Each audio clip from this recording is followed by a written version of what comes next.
Hey guys, God bless. Welcome back to my channel. I am Charlene, of course, and today we are going to talk about Bibles, duh.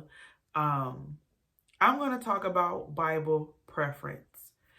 I want to talk about this because I have had this conversation with my husband, and I've talked to you guys, and I start noticing different patterns in my behavior and my mood, and based on how much I was gravitating towards a certain Bible or if I would gravitate towards a certain Bible.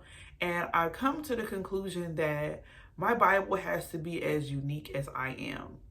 Like, I cannot, and this is to say that I'm not greater or better than anybody else, because honestly, I look at myself as the weaker brother and sister because I'm a woman. I look at myself as the weaker sister because I do have to have a preference versus just being able to be grateful and thankful that a Bible was provided to me and use that one until I can't use it no more, because obviously that's not what happened. The very first Bible I showed you guys, the very first Bible that I purchased, I made a video and show you guys, and I did a flip through, and that was a Bible that I bought with my own money at a thrift store at the age of 14, 15. Before that, my mother had actually, she bought me a Extreme Teen Bible. I'll never forget it. It was in Walmart, back when Walmart actually sold Bibles on a regular, like, relevant Bibles. And not to say there's anything wrong with the ones they have now, but they got kind of bland when it comes to the Bible selection. But anyway, so it was the Extreme Teen Bible, and it was the paper or soft cover, not leather, but soft. And that Bible went through some stuff. Now, mind you, I love the Bible because, one, it was purple. Like, the base of it was purple, and they had like lime green colors and stuff. Like, a look, just this fun design on the front. And I felt relevant because it was a teen Bible. So I'm like, this Bible's for me. So this is why I say, when you don't want to get caught up in being the person that says all that stuff is irrelevant and it doesn't matter, because certain things trigger certain people. And because that Bible had teen on it, I'm like, I want it. And I'm going to make sure I read it because I felt like it was especially for me, which hence it kind of was because I was a teenager. But you get what I'm saying. Or I was just crossing that bridge, like I was about to turn 12, 13 years old, whatever. And I remember feeling so special and so unique because I'm like, one, it was my favorite color. And two, it was to me, the audience, as a teenager or preteen. But many moons later, and then I got the other one. And honestly, the price got me, because look at it. It wasn't extravagant. But I would say, between the price and the fact that it says student, I assumed that it would have been on the level of my understanding, and didn't quite understand what that meant then, like I know now. But because I did get it, I did read it more, because mind you, I went from New King James to NIV, and I was like, this is what it's saying. Like, it became so easy to understand, and hence NIV became my niche, my go-to. Like, okay, yeah. And I remember going to a Christian bookstore looking for a Bible for Ariana, because, and I was grown then, and I was working and stuff. And I was like, she need a Bible too. Like, it's like in my mind and my heart, I'm like, I have to give this gift, the gift of God's holy word.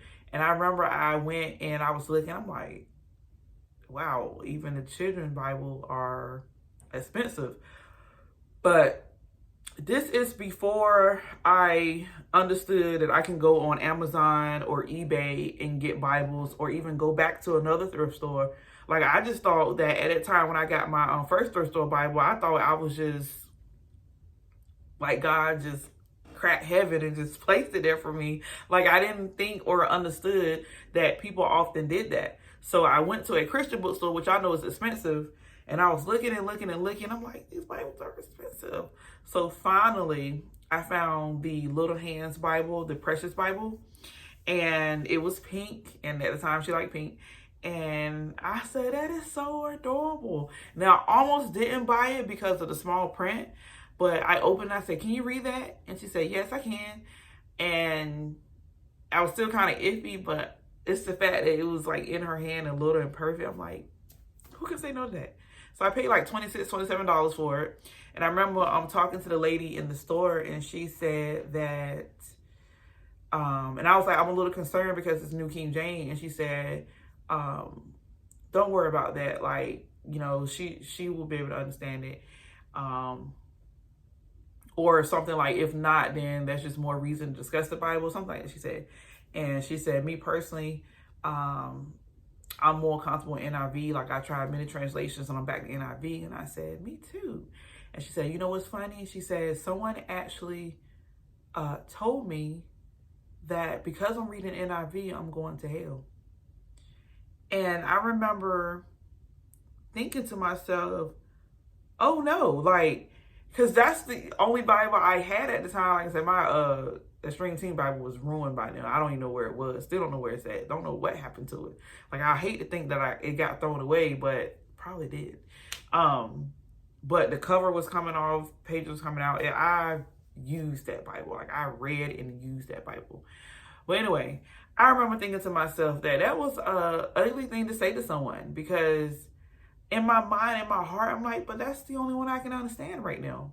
And I'm like, well, if I take away that and I go get a King James, because I guess that was the person's point, then I would have never even read as much as I did or understood as much as I did. And I would have been condemning myself because someone else condemned me. You know, like, you don't do that. And this is why I say on this channel, and my content, like, I could care less what your Bible preference is. I have my opinions, you have your opinions, and I'm not going to say I care less, like I don't care. I'm saying I could care less as in I'm not going to judge you, I'm not going to treat you differently, I'm not going to frown up at you, like, whatever would engage you. I even had this thought. Me buying a bunch of Bibles, right? Like I said, conviction hit, and it hit hard, and it hit here. Like, it's all in here. However, I look, because, you know, you got to count it all joy. Like, you got to look back through things, and it's like, you know what? God is still good. There's something that got out of this. And for me, being able to bless so many of you guys with the Bibles that I hoard was a blessing. Like, that feeling that I got giving it away was the same feeling that I received when I first laid eyes on the Bible for myself. And to me, that's a beautiful thing. And not only that, but I remember just thinking back, like, how a new Bible just made me feel so good and made me feel so excited to crack open the Bible and, you know, make it my own. Like, just, now this Bible's mine. Like, yes, I liked it initially, but, you know, those little personal touches. Like, for example, I showed you guys, I got this from the thrift store. This is a New Living Translation Bible. And it's, I believe it's called The Book. Yeah, The Book. So, in hindsight, it just all runs together. Kind of like the Reader's Bible. Except for this one does have subheadings for the most part. But just nothing fancy. Like, it's just like a book, like the book. And it had, someone started to put tabs in here, and I guess they quit, and that's probably why they gave it away, because it was like, never mind. Because the tabs were like those hard plastic ones. But I remember looking at the cover like, this is so bland. Like, yeah, this is bland. But then I said, wait a minute. I had cover up the other Bible. Can I do this one? And I went to Hobby Lobby and I got this paper and I cover it up. And guess what? Now this Bible is attractive to me and it makes me want to pick it up. Now, someone say that's irrelevant. In hindsight, at the end of the day, all that is meaningless and irrelevant. Like the color of the Bible, the texture, tabs, no tabs, thumb index, author, no author, publishers, all of that is irrelevant. What's relevant is, are you going to pick it up? Are you going to read it? Are you going to study it? Are you going to share what you read? Are you going to comprehend what you read? Are you going to engage and talk to God on a regular basis? All of that is more irrelevant than what it looks like, what it feels like, translation, publisher, devotion, non-devotion, all that stuff is meaningless when it comes to understanding and obtaining God's wisdom. That's more important, and establish a relationship with him. So make sure I throw that out there. And I truly believe that even with me sitting right now saying I still have preference, and I almost beat myself up about it, because I'm like, how could you be so passionate about God's word and study every day and still open your mouth and say, well, I prefer this over this? And it's easy. I'm human. God made me. He know how I am. And like I said, I finally got to the point where I'm like, you know what? I'm content. Like, if God never blessed me with another Bible, I'm content. If no one ever gets touched in the heart and say, you know what, I'm going to send Shar this, I'll be content and I'll be satisfied, because I know I have what I need. Now, obviously, I have wants. Now, honestly, there's this like 2 more Bibles that I've been looking at, and I've been trying to convince myself that I don't need. And that's a King James Journaling Bible. Purple, is all purple. And then there's the NASB Artisan Bible, which honestly, I'd probably be okay not getting the King James Journaling Bible, but the NASB Journaling Bible, the Artisan Run, I'm just like, oh, it's just so mature looking and pretty. And I have the NASB somewhere. Where did I put it? Over here. And this is one that was given me for a graduation gift. And it's like gift size Bible. And it's made like really inexpensive, like just a gift Bible. And I did not even know the significance of an NASB translation. Like the whole time I had it until I got, probably not even like 5 years ago. And I'm like, they gave me an NASB Bible. You guys, if you know anything like about word for word and thought for thought, this is like one of the most accurate word for word translations. And I've been picking up lately and reading in it and stuff, and doing compare and contrast, because my preference is to have a physical Bible. Now, I had downloaded Bible apps on my phone and my son's tablet, but it's like, I'd rather have something in my hand. So I keep telling myself, this is enough, this is enough, this is enough, but in hindsight, it's not enough. Like, it still ends up just sitting on my shelf. Like, I may peep in it for a couple verses or something, but then I put it right back, because nothing about this draws me to it. And like I said, that would be me considering myself weaker. But you can do many things to make Bibles your own. Like, this is a plain King James study Bible, personal size. But these sunflower tabs make me go to it and say, I'm going to pick this one up today. And I'm going to read from this one. Because obviously, the translation is one of the hardest one for me to comprehend, understand, and read smoothly. So it's not my first go-to. But because of the tabs, I'm drawn to pick it up. Like, I'm like, this Bible's pretty. And I have worn it out too. Like, because I used to be heavy in this one at one point in time. I don't know what happened. Like, I was like, yeah, I'm in a King James and I'm rolling. But then I guess another Bible, which is another reason why I say, you know what, God, give me self-control to not to buy one anymore, because unless I'm giving away, because you get happy, you get excited, and then it just goes kind of flat, and it's like, oh, I just got another Bible. But again, when I make that error and that mistake, I switch out and I rotate. I'm like, okay, what Bible could I part ways with? And I've been blessing it with you guys. Like right now, I'm in a process of just saying, I don't want any hardcovers at all.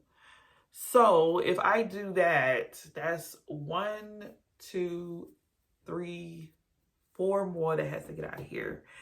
And because I've been naughty, the number's not really, you know, staying consistent. It's fluctuating like up and down, up and down, up and down. But anyway, I just made this video to say this. Whatever your preference, whatever, y'all, I would never thought that this colorful, vibrant Bible would be my favorite, and that I would be into making DIY tabs just to match it perfectly, and literally pick this Bible every single day. I did not think that was me at all. Like, didn't think that was me. But like I said, my preference is tabs. I like being creative. I like doing DIY tabs. That seems to be my favorite. And it's more fun and it's more personalized. Y'all, I don't like looking or having anything. I always been like this since a kid. And I got a lot of sisters and brothers. And y'all, I used to get mad, fuss them out, be ready to fight if they copied me. Like, no, go do your own thing. Get your own. And this is a way that no one, like literally no one that I know of at least, would have these tabs because I made them and I put them here. The same thing with the sunflower tabs. Like, I done looked and searched because I Googled first and I'm like, I want some sunflower tabs. Couldn't find none. So I made some. Couldn't find a tiny Bible cover. So I made one. Like, sometimes little things just connect dots and make for greater things. And that's where I'm at. Like, I love my Bibles. I genuinely love my Bibles. I don't idolize them. There is not the end of the world. Like, if I had to choose between God and Bibles, obviously it's God, which is why I'm like, okay, let me slow down. Let me actually utilize my Bibles. But it's okay to have a preference. Just don't condemn anyone for a preference. Don't talk down anyone for their preference. And don't you feel superior about your presence. You can read King James fluently. That is a blessing. That is beautiful. But please don't turn your nose up at those who can't. Or if you're ESV, NHB, like you're completely word for word, don't look down on a thought for thought or to paraphrase people, because they are right where God intended them to be, because everything is known by him. And if he wanted to change that, he would. And we just got to love one another and understand that there's weaker and stronger saints, but God has no favorite. I love you guys. God bless. Take care. Bye.